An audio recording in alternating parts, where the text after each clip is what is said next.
nuestras transparencias y hoy lo que vamos a hacer es lo siguiente. Vamos a ver cómo esos condensadores, imaginaros que yo tengo una red de condensadores, se pueden asociar entre sí. No, normalmente este es el caso más común, normalmente estas estructuras no aparecen de forma independiente y generalmente en los circuitos pues aparecerán más de un condensador. Si no tengo reglas para ver cómo puedo asociarlas, pues entonces el circuito se vuelve muy complejo, no se va a poder resolver, no vamos a poder encontrar valores que nos relacionen cargas y tensiones. Ahora estamos hablando de cargas, pero en realidad dentro de un par de temas empezaremos a hablar de corrientes, ¿no? Que es realmente lo más común, lo que nos suele interesar más a menudo. Entonces, hoy en esta clase de hoy vamos a ver asociaciones de condensadores, vamos a ver cómo esos condensadores se pueden asociar entre sí. Bueno, pues de forma sencilla podemos hablar de dos tipos de asociaciones, por lo menos las básicas, ¿vale? Vamos a empezar por aquí. Y estas son las únicas que vamos a ver en este curso. En realidad hay bastantes más, pero no vamos a entrar en ellas, eso ya es para temas más avanzados, ¿no? La primera posibilidad es que dos elementos, no tienen por qué ser condensadores, pueden ser resistencias, pueden ser inductancias, cualquier tipo de elemento, interruptores, ¿no? Tú puedes decir que dos elementos están en serie cuando se conectan secuencialmente. ¿Esto qué quiere decir? Bueno, pues quiere decir que, por ejemplo, tal y como está aquí el dibujo, pues este condensador, ¿vale? El C1 estaría en serie con el C2. Están conectados secuencialmente, solamente entre ellos dos. Cada elemento tiene dos patillas y en la patilla que los une, en el único punto que se les queda libre de ellos, no hay conectado nada más, ¿vale? Están unidos en un solo punto y no hay conectado a ese punto nada más. Entonces, este elemento C1 estaría en serie con C2, ¿vale? Muy bien. La otra posibilidad es que puedan estar en paralelo, ¿vale? Entonces, dos elementos van a estar en paralelo cuando en los terminales cuando en sus terminales están conectados entre sí, ¿vale? Cada elemento tiene dos terminales, pues para que estén en paralelo los dos terminales tienen que estar conectados entre sí. Y después puede haber más cosas conectadas a esos puntos. No tenemos la necesidad o no está obligado a que ese punto no haya nada más conectado. En esos puntos puede haber más cosas conectadas y esos dos elementos seguirán estando en paralelo. Por ejemplo, ¿vale? En este caso, pues tenemos el condensador C1 y el C2 y sus dos terminales de cada uno de ellos están conectados entre sí, ¿veis? Está conectado esto así y esto así, ¿vale? Después podría haber un tercero aquí, entonces ese tercero también estaría en paralelo con estos dos. Con el caso de la serie, pues no ocurre. O sea, por ejemplo, si yo ahora voy a coger aquí otro color, si yo ahora cojo un tercer elemento y un tercer condensador y lo conecto aquí, pues entonces el C1 y el C2 ya dejan de estar en serie, ¿vale? Ya no se está cumpliendo que en el punto intermedio de ellos dos no hay nada más conectado, ¿vale? Entonces, dos elementos pueden estar en serie, dos elementos pueden estar en paralelo y dos elementos también pueden no estar ni en serie ni en paralelo, ¿vale? No es que o estás en serie o estás en paralelo, puedes no estar en ninguna de las dos situaciones. Mira, os pongo otro ejemplo. Si tengo, por ejemplo, esta estructura de aquí tendría un elemento, aquí tendría un segundo condensador, en esta situación estarían conectados en serie, ¿vale? Y ahora, pues por ejemplo, pues yo puedo pintar aquí otros dos condensadores que estarían también conectados en serie entre ellos. Pero en el momento que yo uno esto con un cortocircuito, ¿vale? Este símbolo representa, este es el símbolo de cortocircuito, o sea, está el símbolo del condensador y uno que es todavía más importante sería sencillamente la línea recta o una unión entre dos puntos. Y si dibujamos una línea entre dos puntos, lo que estamos diciendo es que están unidos por un conductor, ¿vale? Que si no nos dicen lo contrario, pues entendemos que es perfecto. Y entonces este punto y este punto están forzosamente al mismo potencial, ¿vale? Eso es lo que nos está diciendo esta línea aquí. Pues fijaros, este elemento ya no está ni en serie ni en paralelo con estos de aquí, ¿vale? Por ejemplo, otra situación bastante común podría ser esta, común, bueno, que se podría dar, tampoco es muy común. Podría ser esta de aquí, y fijaros, imaginad que hay un quinto condensador que está aquí. Pues fijaros, también depende de qué terminales cojas. Si por ejemplo cojo el terminal A y este lo voy a llamar terminal B, pues aquí sí que puedo decir que hay varios elementos que están en serie en paralelo. Por ejemplo, estos dos de aquí estarían en serie. Estos dos de aquí estarían en serie. Y los tres, fijaros, si estos dos están en serie, estos dos están en serie, ya veremos que puedo tener un único condensador. Esos tres estarían en paralelo entre sí, ¿vale? Entonces A y B lo puedo sustituir por un único condensador. Sin embargo, si en lugar de mirar A y B, pues miro C, el punto C y el punto D, pues entonces esos elementos ya no están ni en serie ni en paralelo ninguno de ellos. Si no hay nada más conectado aquí en A y B, pues entonces ya no voy a poder hacer ninguna simplificación, no puedo decir que ninguno esté en serie con ninguno. Por aquí en principio podría entrar o salir corriente, podría haber más cosas conectadas, entonces estos dos ya no están en serie. Si estos dos no están en serie, fijaros que no se cumple tampoco la condición de paralelo, no hay nada que hacer, ¿vale? Muy bien. Vale, pues vamos a ver qué pasa ahora cuando dos condensadores están en serie. Vamos a ver que se van a poder sustituir por uno solo. En lugar de tener que hablar de dos condensadores, vamos a poder hablar de uno solo, con una capacidad equivalente, ¿vale? Entonces, voy a borrar aquí todo esto. Voy a borrar aquí todo esto. Fuera. Ya no hay nada. Bueno, pues entonces, ¿qué ocurre? Bueno, pues si yo vamos a imaginar que tenemos esta situación que está aquí dibujada. Estoy en el punto A, que tengo el punto A y el punto B, ¿no? Pues entre el punto A y el punto B va a aparecer una diferencia de potencial. Fijaros, si todo esto de aquí, toda esta línea negra desde aquí hasta aquí es un conductor, todo eso está a un mismo potencial, ¿vale? Después, entre este y este va a aparecer, hemos dicho que si son dos placas plano paralelas, esta tiene carga menos Q y esta tiene carga más Q, pues entonces entre estas dos placas va a aparecer un campo eléctrico. Entonces va a haber si me muevo así, voy a estar subiendo de potencial, porque estoy yendo de la carga negativa a la positiva. Entonces subo un potencial, subo V2. El dibujo, bueno, sí, está bien, no está mal el dibujo, por supuesto. Estos dibujos están sacados del Search-Zemansky, es el libro de texto que estamos siguiendo en la asignatura. Entonces, si alguna vez tenéis dudas y tal, pues podéis ir a ese libro, lo recomiendo mucho, está muy bien editado, buenas imágenes, muy bien explicado todo. Y después estoy aquí, una vez que ya he llegado a este conductor, pues como ya estoy en un conductor, la tensión tiene que ser constante, no puede variar, hasta que llego aquí al condensador C1. Y entonces aquí también vuelve a aparecer un campo eléctrico, entonces sigo subiendo de potencial y llego aquí al punto de potencial más alto, ¿vale? Entonces fijaros, para ir del punto A para ir del punto B al punto A, pues puedo ir subiendo por aquí, podría coger mi camino, si recordáis la diferencia de potencial.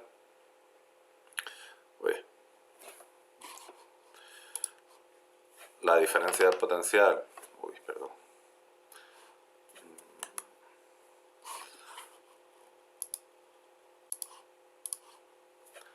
La diferencia de potencial tenía esta expresión, la hemos usado ya un montón de veces a lo largo de este tema, se podía expresar de esta forma, es la que más vamos a usar aquí. ¿Vale? Y entonces esa diferencia de potencial yo podía escoger el camino, ¿vale? Entonces tengo la opción de ir por el camino este de aquí, este sería el camino 1, o puedo venir por aquí. Y lo que vimos al principio del tema 3 era que independientemente del camino que yo coja debía haber la misma diferencia de potencial. Bueno, pues fijaros, entonces la diferencia de potencial entre el punto A y B puedes verla como la diferencia de potencial que ves primero desde B a C,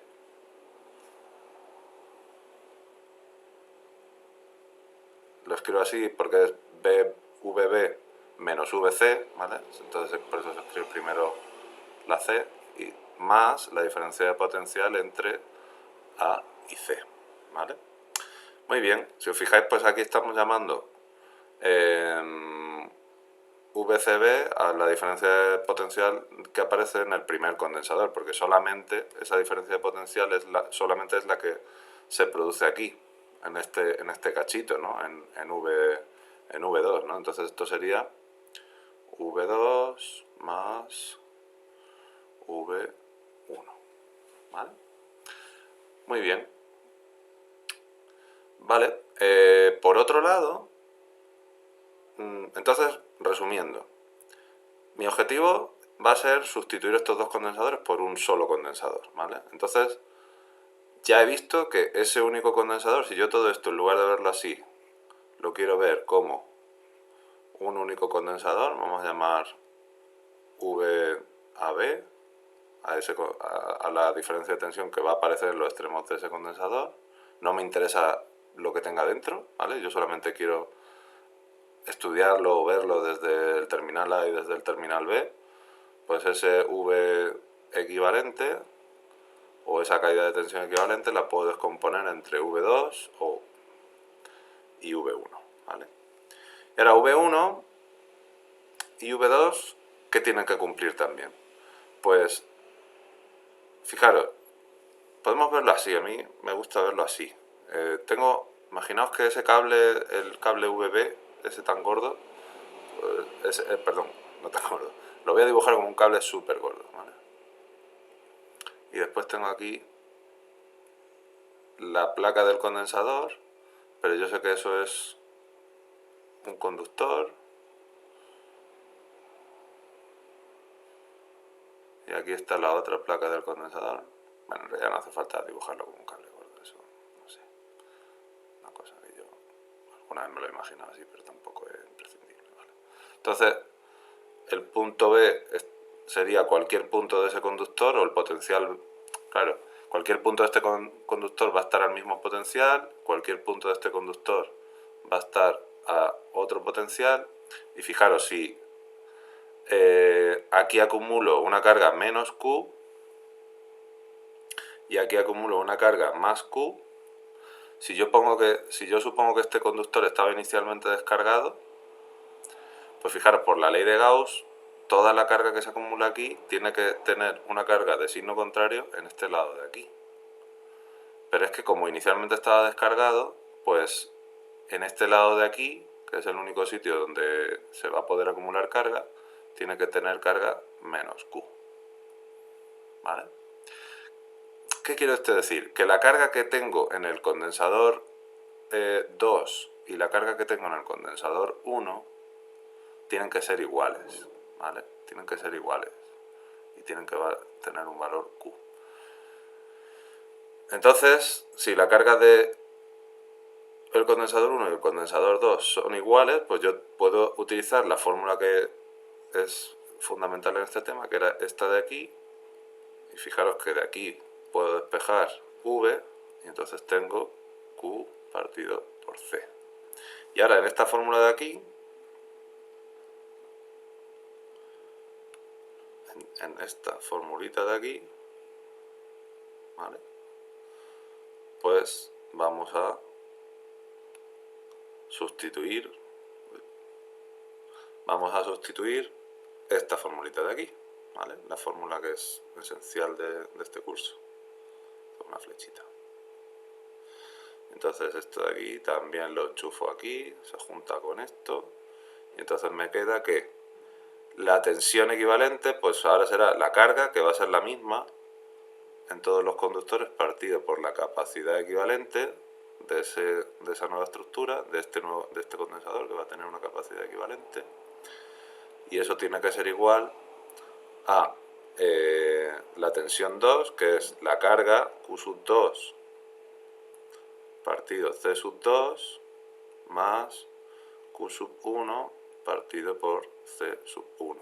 Pero es que como Q sub 1 y Q sub 2 son iguales y valen Q, son la única carga que aparece aquí en todos estos condensadores, pues entonces todas estas se van a cancelar. Puedo sacar factor común y entonces esto se me queda de esta forma. 1 partido de la capacidad equivalente tiene que ser igual a 1 partido por C1 más 1 partido por C2. Vale.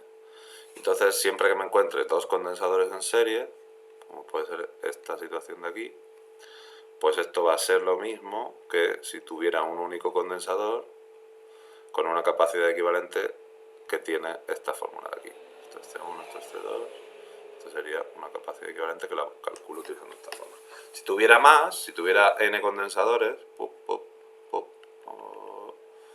n condensadores, esto es C1, esto es Cn, pues entonces la capacidad también puede hacer lo mismo si están todos en serie.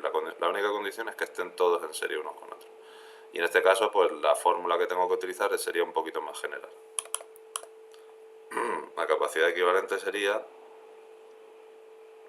1 partido, mejor dicho, 1 partido, la capacidad equivalente es la sumatoria desde I igual a 1 hasta n de 1 partido C sub I.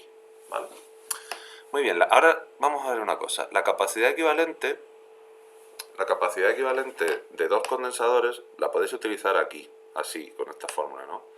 A mí, personalmente, no me gusta demasiado, sobre todo porque después al utilizarlo en la calculadora, al hacerlo en la calculadora, pues tienes que acordarte de invertir, no sé, creo que es como más propenso a fallos, ¿vale? Es más fácil equivocarse. Entonces, yo lo que suelo hacer es utilizar esta fórmula de aquí, que es como más directa, ¿vale? Entonces, esto es pues C1 multiplicado por C2 partido por C1 más C2. Es lo mismo, ¿vale? Si despejas aquí, pues aquí puedes sacar factor común, pues te queda C2 más C1, y entonces se te queda todo esto partido, pones el denominador común, se queda 1 partido C1, C2 más. Entonces, como esto que está aquí invertido, pues si hago la inversa de esto, pues me da esto de aquí.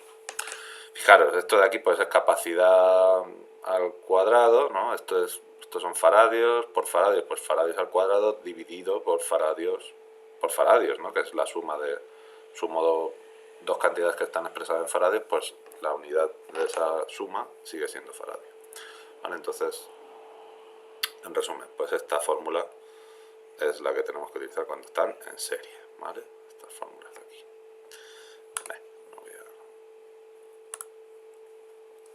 No voy a recuadrarlo más. Muy bien. Vale, pues vamos a ver qué pasa cuando tengo dos condensadores que están en paralelo. En lugar de estar en serie, vamos a estudiar el caso ahora en el que están en paralelo.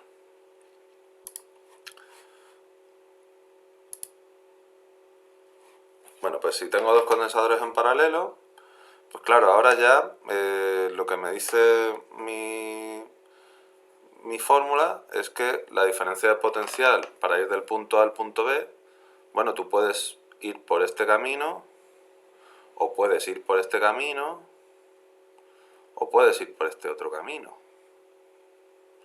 ¿no? Esos tres caminos son tres caminos posibles. Y en los tres casos tú vayas directamente, o la diferencia de potencial entre el punto A y el punto B, bueno, que era esto de aquí, la integral de camino, campo eléctrico.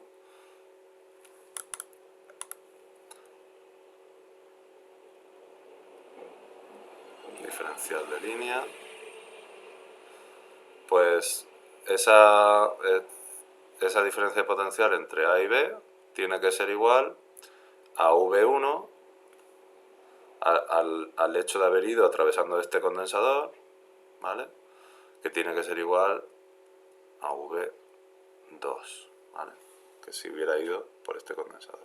Entonces ya no tengo que VAB es la suma de los dos potenciales, es que ahora lo que me está diciendo esta fórmula, o el hecho de que la diferencia de potencial sea independiente del camino, es que los potenciales van a ser iguales.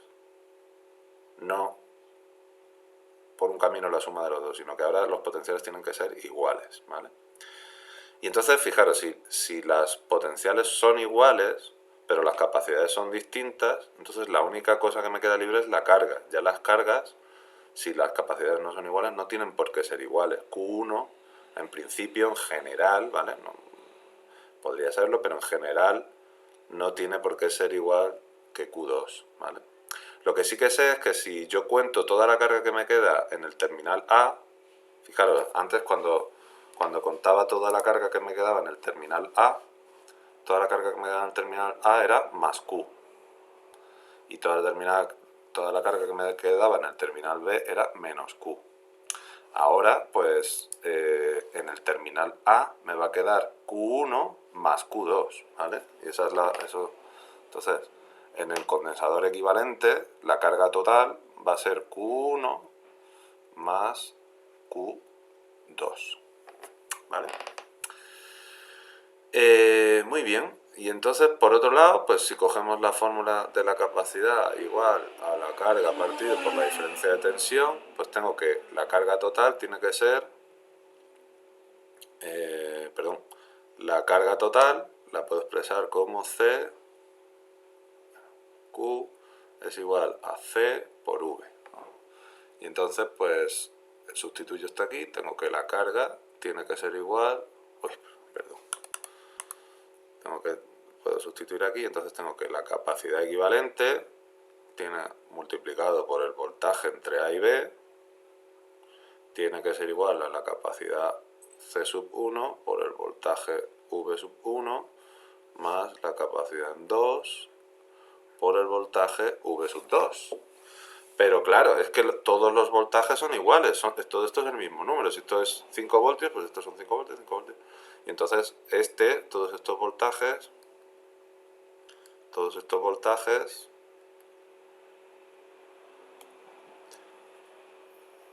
se van a cancelar, ¿no? Y fijaros qué sencilla se queda entonces esta expresión, ¿no? Cuando tengo condensadores en paralelo, pues entonces cuando tengo dos condensadores en paralelo, la capacidad equivalente es sencillamente la suma de sus dos capacidades tomadas por separado, ¿vale? Si tuviera pues n condensadores, si tuviera n condensadores, pues si tuviera en esta situación,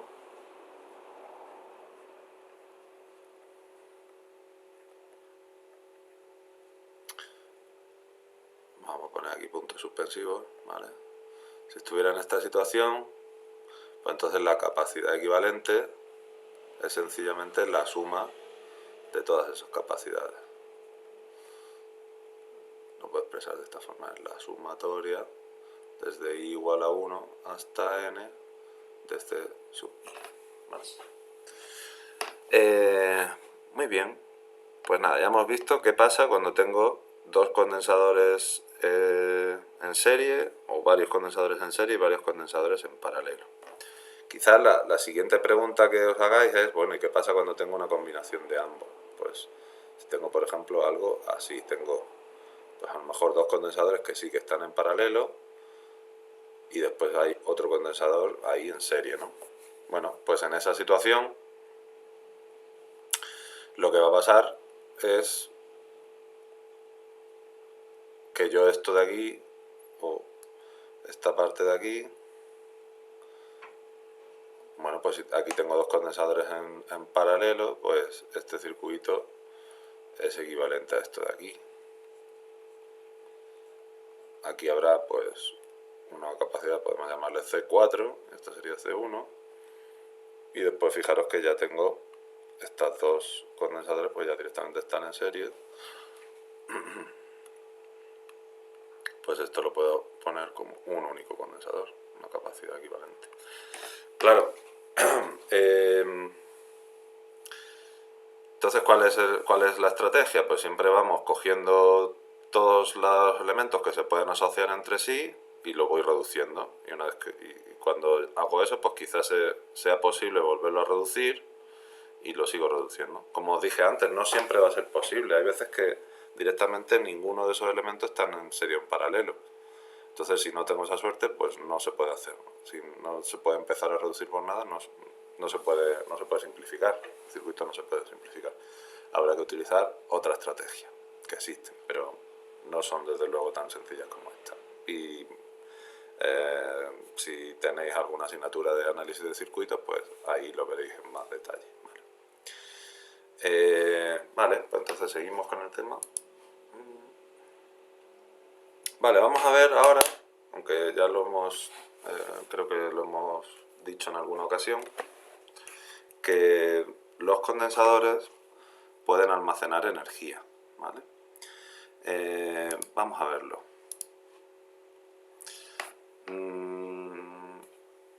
Fijaros, si yo tengo a ver, un momentito.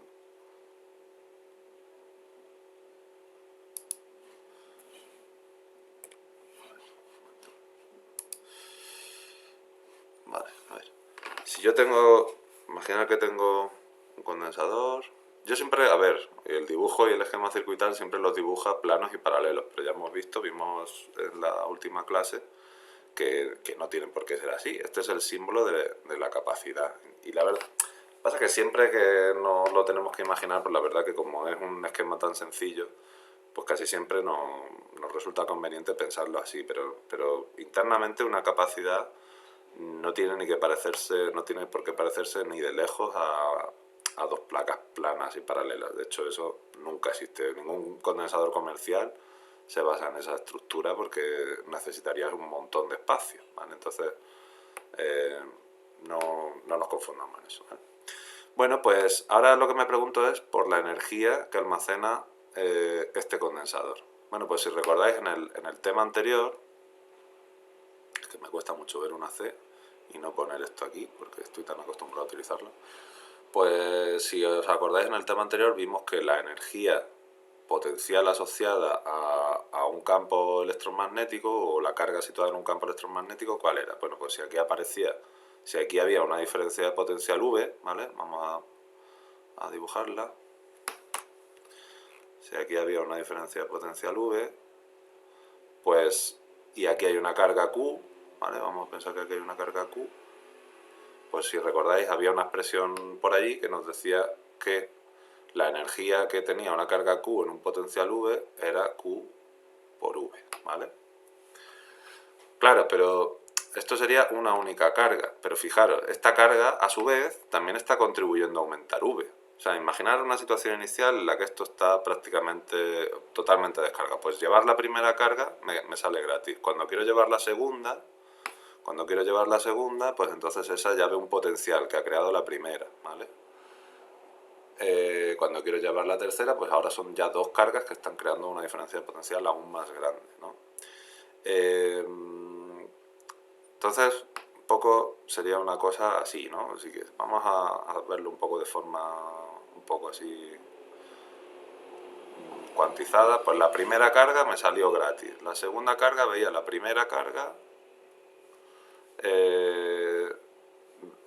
perdón, la primera carga era Q por el potencial, el valor de esa primera carga por el potencial que era 0. La segunda carga B es de valor Q, pero es que esta ve el potencial que creó la primera carga, ¿vale? Y ese potencial, pues a lo mejor vale, va a ser proporcional, esa diferencia de potencial, yo sé por esta fórmula, que es proporcional al valor, precisamente al valor de la carga, partido pues por la capacidad, lo puedo expresar aquí, así, ¿vale? Más, llevo una tercera carga, pero es que esa carga ahora ve a esas dos cargas que hay ahora, pues esos 2Q partido por C, ¿vale? Etcétera, etcétera.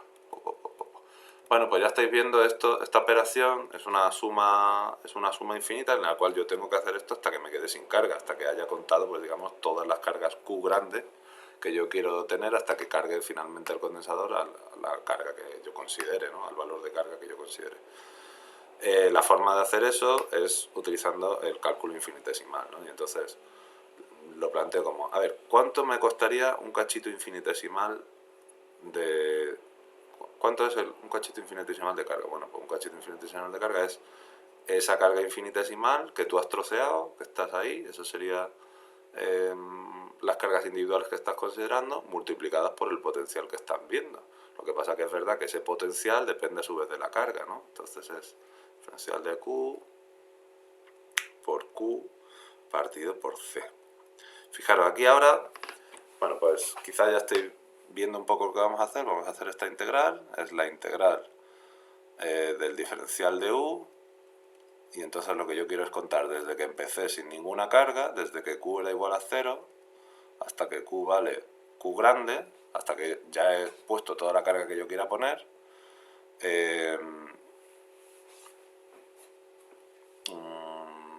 diferencial de Q por Q partido por C, ¿vale? Y fijaros, aquí voy a utilizar que C, si recordáis, C es la capacidad. Y la capacidad dijimos que solo dependía de factores geométricos y de las características del material que pudiera haber aquí, en esta región, ¿vale? Que en principio vamos a considerar que, bueno, es el vacío. Pero lo que quiero decir es que a medida que yo voy cargando, en principio, ni cambian las propiedades geométricas, ni cambia el valor del material. Y entonces, si no ocurre eso, pues no depende del valor de la carga que yo meta. Y si no depende del valor de la carga que yo meta, entonces eso, puedo hacer esa integral y eso de ahí va a ser constante, ¿no? Entonces, si eso es constante, pues puede salir de la integral y se me queda esto de aquí. La integral de Q, diferencial de Q, entre 0 y Q grande, ¿vale? Y esto, pues bueno, esta es una integral que todos sabemos hacer, una integral de un monomio de grado 1, y entonces esto es un medio de Q al cuadrado partido por C, ¿vale? Esta es una forma de expresar, entonces esto que hemos calculado aquí es la energía que se ha almacenado en el condensador. Esa energía se puede ver como que está almacenada en forma, o que la contiene la carga, si estamos utilizando esa aproximación, o también otra posibilidad es conceptualizarla, si queréis, como energía que almacena el campo eléctrico, ¿vale? Son dos formas alternativas, son formas complementarias de ver lo mismo. Puedo decir que puedo contar la energía que tendría asociada al campo eléctrico. En este caso iría así. Puedo contar la energía que tendría asociada al campo eléctrico, o puedo verlo de esta forma, utilizando la carga, ¿vale? Otra cosa interesante de esto es que, bueno, pues aquí está expresado así, como Q al cuadrado partido por C, si no me he equivocado.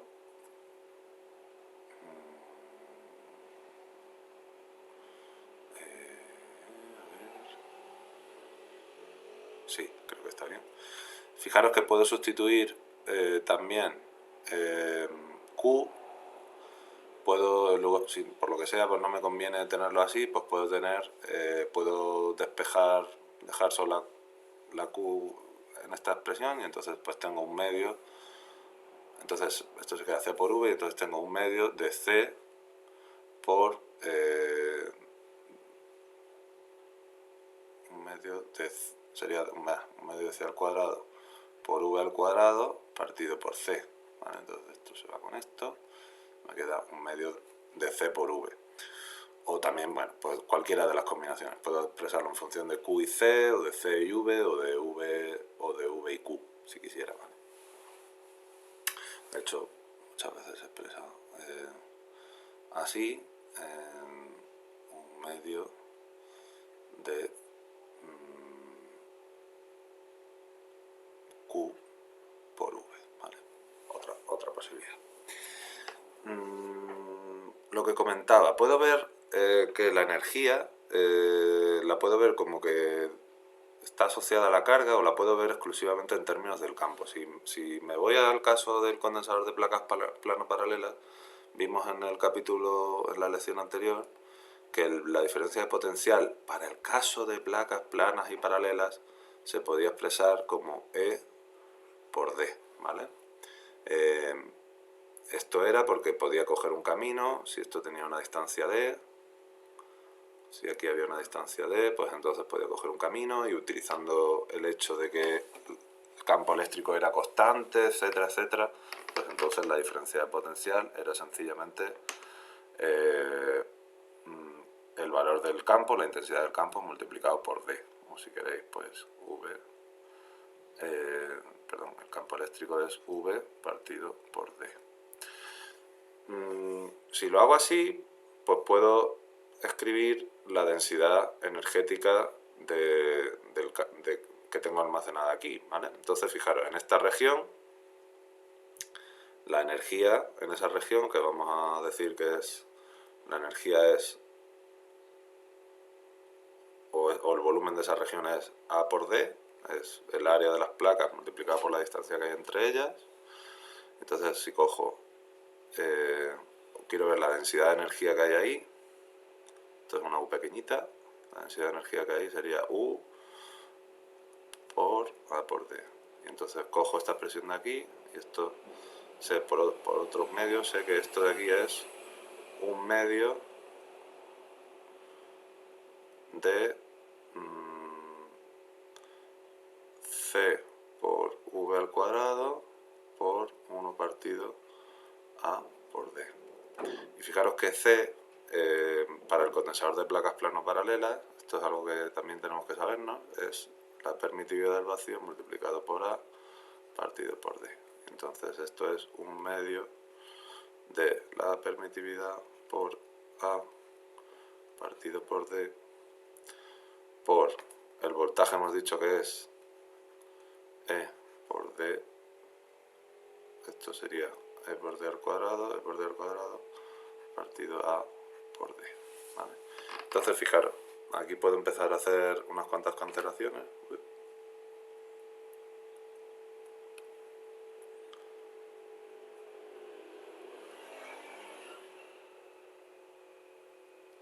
Y fijaros que aquí se queda esta expresión de aquí.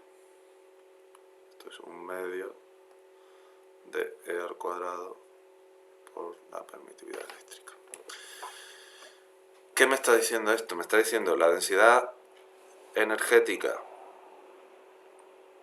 en una región del espacio debido al campo eléctrico es esto de aquí. En otras palabras, el campo eléctrico, la densidad de energía debido al campo eléctrico es el valor de la intensidad del campo eléctrico al cuadrado multiplicado por la permitividad eléctrica del vacío. Esta expresión va a ser bastante útil, o sea, no la vamos a utilizar hasta bastante pasado el curso, pero va a ser muy útil, así que, bueno, por recordar un poco de dónde viene, porque posiblemente cuando la vuelva a utilizar, pues no sé si tendré tiempo y no sé si la volveré a derivar, ¿vale? Como estamos haciendo aquí. Además creo que no viene en la transparencia. No. Vale. Muy bien, pues seguimos. Vale, pues una vez que ya hemos visto, hemos hablado ya cómo se asocian los condensadores, qué energía tienen almacenada, pues vamos ahora a hablar de materiales dieléctricos. Y entonces, ¿qué pasa? Pues hasta ahora todo lo que hemos hecho, lo hemos hecho en el vacío, ¿vale? Entonces, la verdad que todo ha sido bastante, bueno, no sé si fácil, pero por lo menos no había una complejidad que era la de qué ocurre en medios materiales, que nos la hemos saltado un poco. Si queréis, pues, en realidad lo único que hemos hablado ha sido pues qué pasaba cuando había un conductor. Pero aparte de eso, no hemos hecho nada más.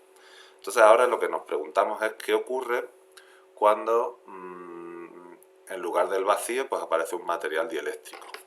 ¿Vale? Pues entonces lo que va a pasar es que esos materiales dieléctricos, si recordáis de algunas experiencias de clase, los materiales dieléctricos pues los podíamos ¿cuál era la característica principal de los materiales dieléctricos? Pues que tenían las cargas, los llamados dieléctricos o aislantes, y eso era porque las cargas no se podían mover libremente. Eso no quería decir que no hubiera carga. De hecho, la mayoría de los materiales tienen carga dentro, solo que no se pueden mover libremente. Los electrones y los iones no se pueden mover. Tienen carga porque la materia, bueno, pues todos los átomos están hechos de carga negativa y positiva, eso es carga. Solo que, claro, la mayoría de los átomos pues los electrones no se desprenden de sus átomos así como así. Eso sería el caso de los conductores.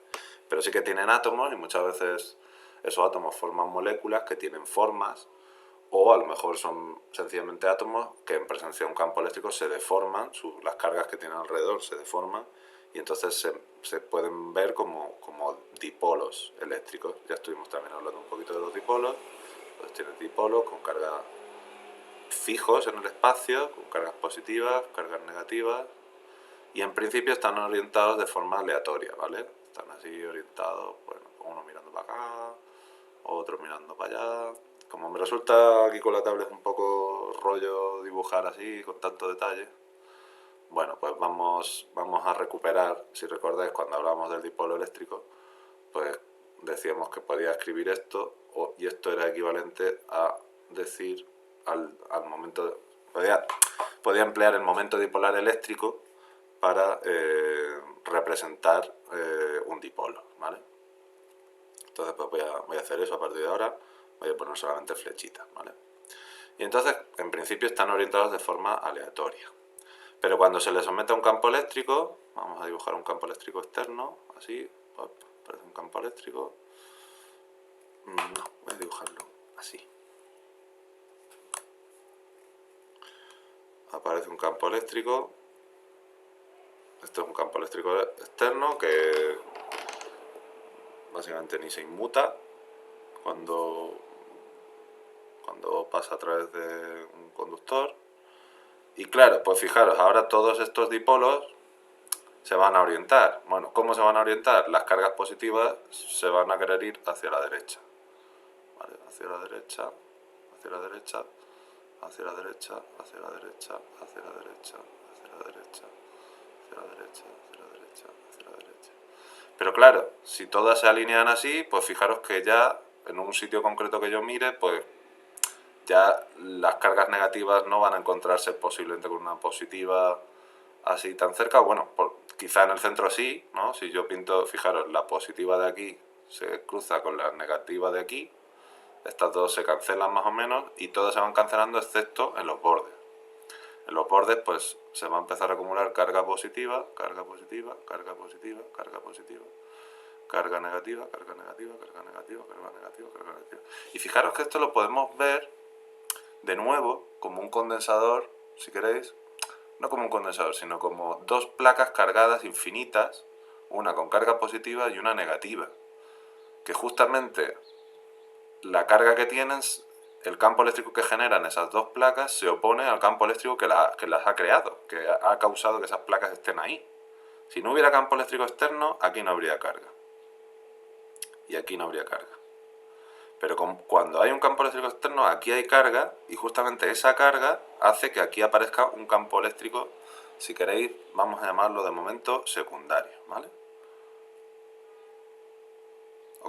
Ese campo, bueno, vamos a utilizar el nombre apropiado, es campo eléctrico de polarización, ¿vale? Y ese campo eléctrico de polarización se opone a ese campo eléctrico externo. Ahora, la fuerza o la intensidad que va a tener ese campo eléctrico no va a superar el campo eléctrico externo. Porque si lo tuviera, entonces aquí volvería a haber campo cero y entonces no se acumularían cargas entre sí. O sea, siempre este campo eléctrico secundario va a ser menor, la intensidad de ese campo va a ser menor que la del campo eléctrico externo, ¿vale? Pero fijaros que dentro de este conductor, el campo resultante, la suma de los dos, que sabemos que solamente puede haber un valor de campo, no puede haber dos campos a la vez, si hay varias cargas siempre se suman todas, y entonces aquí se queda un campo eléctrico resultante que va a ser más pequeño que el campo eléctrico externo, ¿vale? Entonces vamos a dibujarlo así. Este sería el campo eléctrico resultante, que sería el campo eléctrico externo. En resumen, el campo eléctrico en el interior, que aquí lo vamos a llamar campo eléctrico efectivo, es la suma vectorial del campo eléctrico externo, que lo vamos a llamar E sub 0, más el campo eléctrico debido a las cargas de polarización. Las cargas de polarización son justamente estas de aquí, las cargas que se forman en las superficies debido a la presencia de un campo eléctrico externo dentro de un dieléctrico, ¿vale? Esto es la suma vectorial, pero claro, en la suma vectorial el campo eléctrico de polarización está restando. Entonces, si lo miramos en módulo, el campo eléctrico efectivo es la diferencia del campo eléctrico externo menos el campo eléctrico debido a la polarización, ¿vale? En este dibujo pues está muy bien, la verdad que el dibujo creo que es bastante claro una vez que has escuchado la explicación. Esta sería una situación pues la que hemos visto ya varias veces, dos placas infinitas con densidades de carga, sigma y menos sigma, están en el vacío y entonces tienes este campo eléctrico aquí que se forma, pues debido a sencillamente que están las placas. No tiene componentes verticales, etcétera, etcétera, ¿vale? Es homogéneo, vale lo mismo en cualquier punto de esta región, no pasa a ser más o menos intenso.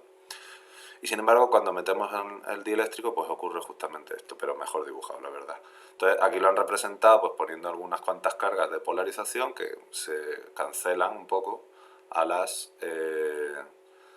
cargas eléctricas que tenía originalmente esas dos placas, ¿vale? Y además, fijaros que las líneas de campo aquí están más juntas, y aquí están más separadas. Y eso significaba que cuando tenía líneas de campo más separadas, en la representación de línea de campo, pues eso era que el campo era menos intenso, ¿vale? Aquí han utilizado sigma i para hablar de la carga de, creo que está hablando de ionización, puede ser, la verdad que no sé muy bien lo que yo la llamaría de polarización. Es una densidad de carga superficial que se forma en las caras, digamos, del dieléctrico, ¿vale? Y no pasan, porque como el dieléctrico no conduce la electricidad, la carga no puede fluir libremente, no pasan al conductor y por eso se quedan ahí en la superficie. Pero eso no quiere decir que no estén. Si recordáis, pues cuando habíamos en el primer día de clase, pues me llevé ese tubo de PVC que al frotarlo pues se quedaba cargado con cargas que vamos a suponer que eran positivas, y había después también unos papelitos que se quedaban formando como, bueno, se quedaban ahí colgando y se veían atraídos. Desde luego, a pesar de que el papel es un dieléctrico, sí que respondía a los campos eléctricos. No era totalmente inmune, no se quedaba impasible, ¿no?, al campo eléctrico creado por esta barra. Pues aquí ocurre exactamente lo mismo. Se está polarizando el dieléctrico, ¿no? Entonces lo que hace de forma efectiva es que se reduce el campo eléctrico dentro, ¿vale?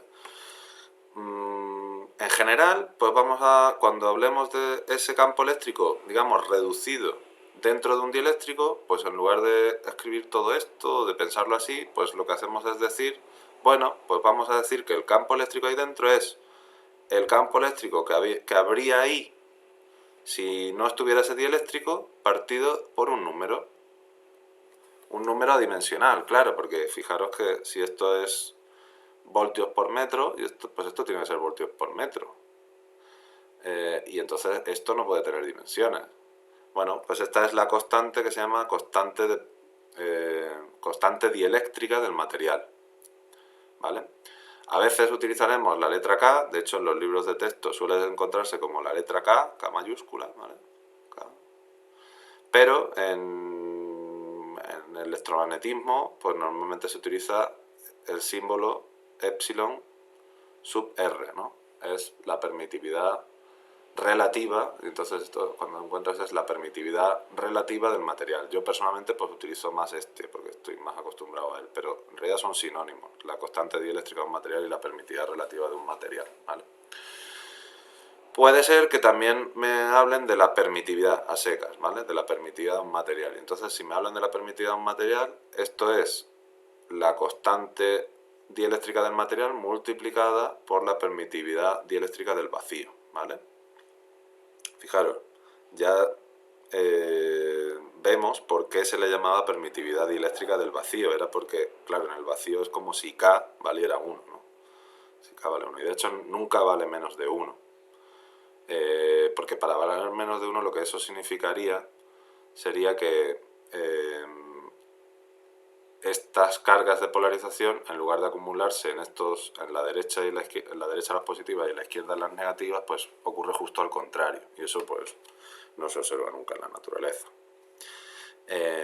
Nunca observas un dieléctrico en el cual al aplicarle un campo externo, el campo interno sea mayor que el que tendrías ahí en caso de que no estuviera. Eso pues no existe. Y bueno, y después, entonces, pues si os fijáis como K es lo mismo que R, pues también podéis encontrar esto de aquí. No os confundáis con el hecho de que esto se esté utilizando la misma letra, porque, para empezar, esta de aquí tiene dimensiones. Esta es la permitividad eléctrica del vacío. Vimos que era 8,8542 por 10 elevado a menos 12. Y bueno, una unidad que la verdad que no me acuerdo. Y esto es adimensional. Esto no tiene dimensiones, ¿vale? Entonces esto sí que tiene las mismas dimensiones, no el mismo valor, pero las mismas unidades que la permitividad eléctrica del vacío, ¿vale? Pero este no se parece en nada a este, porque este es adimensional y este no, este tiene dimensiones, ¿vale? Bueno, pues nada, eso sería introduciendo el concepto de constante dieléctrica de materiales, ¿vale? Claro, la siguiente pregunta que te puedes hacer es ¿qué pasa cuando en un medio material cuando en un condensador metes un material dieléctrico?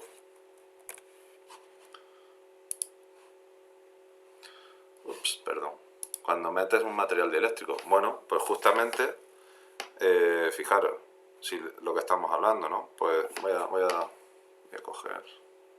borrar aquí mejor, porque es que si no...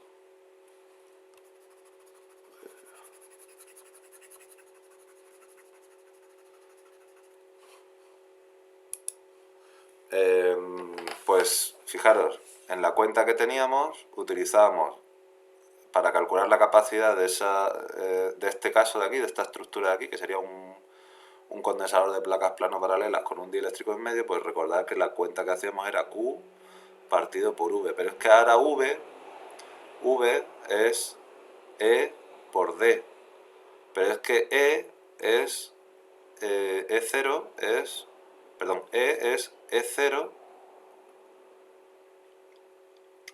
o el campo que habría ahí si en lugar de haber un conductor, perdón, un dieléctrico hubiera vacío, partido por K, ¿vale? Multiplicado por D. Entonces fijaros que esto de aquí es Q por E0 por D por K, ¿vale? Y esto de aquí es la capacidad del mismo condensador si no tuvieras el medio material, ¿vale? Entonces, en resumen, cuando meto un material en medio, lo que pasa es que la capacidad aumenta un valor K, donde K es la constante dieléctrica de ese material. Entonces, estupendo. Por eso la mayoría de los condensadores no están hechos, no son sencillamente dos placas situadas en vacío o una geometría situada en el vacío. Casi siempre tienen un material en medio que tiene una constante eléctrica, una constante dieléctrica lo más elevada posible. Y fijaros además que justamente el campo eléctrico se ha reducido precisamente por el valor de esa constante, ¿no? Y si recordáis lo que hablábamos ayer era que, bueno, pues claro, yo el problema que tengo es que puedo juntar las placas, pero claro, al final voy a acabar subiendo mucho el valor del campo eléctrico. Pues justamente al meter un material, ese campo eléctrico se reduce, entonces ganas por los dos sitios. Puedes aumentar o bien el voltaje o bien directamente puedes aprovechar y aumentar la capacidad, pero sí que lo que necesitas es que tengas una constante dieléctrica muy alta, ¿vale? Y ya por último, pues vamos a ver un poco distintos tipos de tecnologías para hacer condensadores. Fijaros, hay muchos condensadores en el mercado, ¿no? Muchos tipos, muchas tecnologías distintas. Los más, digamos, sencillitos pues son los cerámicos, que tienen un dieléctrico en medio con unas propiedades y tal. No sé, son bastante directos, ¿no? Ese material cerámico tiene unas propiedades dieléctricas que hacen las que sean, ¿no? Pero si se usa esa tecnología, pues lo más que vas a poder llegar es, pues, ¿qué tenemos aquí? Pues 100 microfaradios, ¿vale? 100 microfaradios, y los voltajes, pues lo que vimos, ¿no? Era un compromiso del campo eléctrico de ruptura y tal. Bueno, pues en esa región vas a estar. Después, por comentar otro, tendríamos a lo mejor los electrolíticos, ¿no? Quizás serían los siguientes más famosos. Bueno, pues los electrolíticos utilizan otra tecnología que ya no es exactamente de un dieléctrico en medio, ya aparecen ahí reacciones químicas, etcétera, pero las capacidades que puedes conseguir son muchísimo más altas, ¿vale? Puedes llegar a Faraday. Fijaros, esta escala está en escala logarítmica en el eje X y logarítmica en el eje Y, ¿vale? Entonces, un movimiento aquí o sea, un tic de esta gráfica es un orden de magnitud, es 10 veces más, 10 veces más, 10 veces más, 10 veces más, ¿vale? Fijaros lo que decía, siempre hay un compromiso entre mayor capacidad y voltaje máximo. Entonces tú puedes, para una misma tecnología, pues cuando ya te vas a los límites de la tecnología, pues puedes llegar a una determinada capacidad, pero ya si quieres que el voltaje máximo sea más alto, pues tienes que ir reduciendo, ¿vale? Tienes que ir reduciendo. Y lo mismo aquí, y lo mismo aquí. En todas, en el extremo superior te aparece esa línea, ¿vale? Y bueno, ya lo último, vamos a ver un poco un ejemplito de si alguna vez estamos diseñando un circuito y, por lo que sea vemos que necesitamos una capacidad, pues lo más lógico sería pues meterse en internet y los ingenieros pues miran una hoja de características, una hoja de datos, ¿no? Esto es lo que el fabricante te garantiza que hace su elemento. Y entonces, pues realmente, pues bueno, aquí tenemos un pequeño ejemplo. Quizás los valores más importantes pues son la capacidad, esto de aquí, en este caso pues un microfaradio, y el voltaje máximo, ¿vale? Después también, pues claro, a veces pues tienes margen, o sea, en realidad tú tienes ahí un microfaradio, pero pues tampoco te importa demasiado, entonces puede ser que una tolerancia del 10% pues sea suficiente, pero ya dependiendo de la aplicación, pues eso puede o no puede, o puede no ser suficiente, puede ser o puede no ser suficiente, ¿vale? Y también, bueno, pues aquí no está hablando del dieléctrico que tiene en medio, aquí pues por ejemplo es dióxido de manganeso y tantalio, ¿no? Nos dice un poco cuáles son las características geométricas, ¿no? Porque esto irá enchufado a una placa protoboard o una placa de, ¿cómo se llama? Una PCB, y entonces pues claro, pues tendremos que tener en cuenta las dimensiones que tiene, etcétera. Y también, fijaros, otro detalle importante, otra especificación es en paquetes de cuánto te lo venden, ¿no? Dice, pues no te vendo paquetes de menos de 1000, pero bueno, ya dependiendo del distribuidor, pues puede ser que te lo ofrezcan.